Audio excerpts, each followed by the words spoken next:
ልዩ ልዩ ተግባራትን አደረገ። በዚህ ሁሉ ሰዎች ከእግዚአብሔር ጋር አብሮ ሊጓዙ ስላልቻሉ እግዚአብሔር ብቸኛ የሆነውን አንድያ ልጁን በመለኮት አምሳል በምድር በመገለጥ ይህንን ክፍተት ይሞላ ዘንድ አመጣ።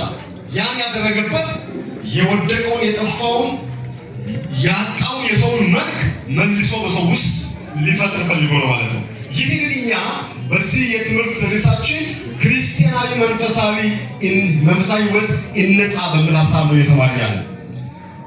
ክርስቲያናዊ መንፈሳዊ ሕይወት ይነጻ ማለት በክርስትና እምነት ውስጥ አማኞች መንፈሳዊ ሕይወታቸውን ከእግዚአብሔር ጋር እንዴት አቆራኝቶ መውሰድ እንዳለባቸው የሚረዳ እውነት ማለት ነው።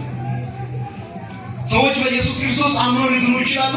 አምኖ የዳኑበት እምነት ደግሞ ጥበቃ ያስፈልገዋል። ይህን መጠበቅ ደግሞ ከሰዎች የሚጠበቅ ሆኖ ያለ ሰዎች ደግሞ ያንን ሳያደርጉ ብዙ ጊዜያትን አልፈዋል። ስለዚህ ይህ ክርስቲያናዊ መንፈሳዊ ሕይወት ይነጻ ብለን ያለው ወይም እንደገና መገንባት አለበት፣ መታነጽ አለበት፣ መሰራት አለበት፣ መታደስ አለበት ያለን እኛ ባለፉት 2 ክፍለ ጊዜያት ስንናገር የነበረው ምንድነው?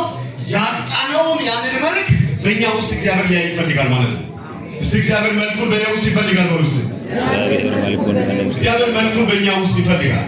ስለዚህ ይህንን መልክ ነው እኛ እግዚአብሔር ያንን መልክ በእናንተ ውስጥ ማየት ይፈልጋል።